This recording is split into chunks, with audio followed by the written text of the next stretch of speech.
The boy was lying. Not a word had left his lips yet, but I could feel it, subtle tension in his shoulders, his eyes darting to the left, the corner of his mouth twitching as he struggled to maintain a smile. He was no older than 15, and I was sweeping the temple courtyard when he approached with a bowl of rice and a story that didn't belong to him. Master, my mother is sick.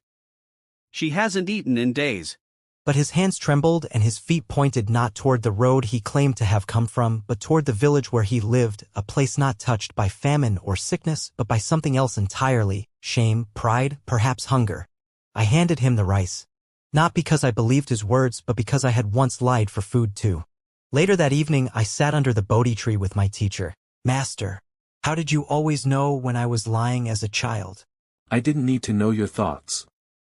Your body spoke them first. People's minds are loud if you watch with silence. That moment stayed with me.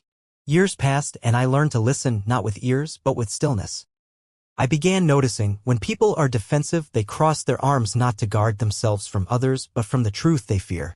When they agree with their mouths but shake their heads ever so slightly, their soul speaks louder than their words.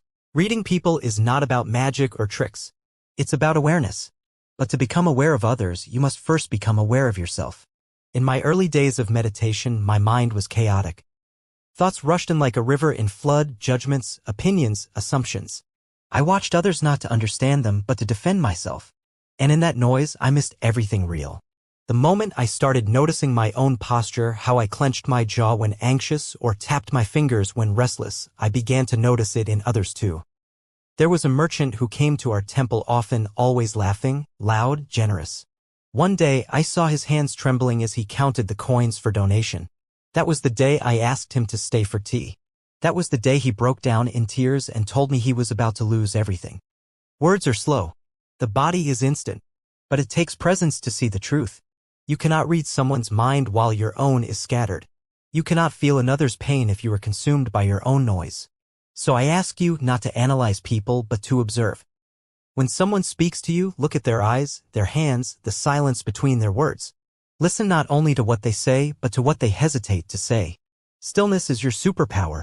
When the mind is quiet, you see everything more clearly: the tension in a friend's smile, the worry behind a parent's lecture, the fear in a leader's loudness. Reading people is not about control. It is about compassion.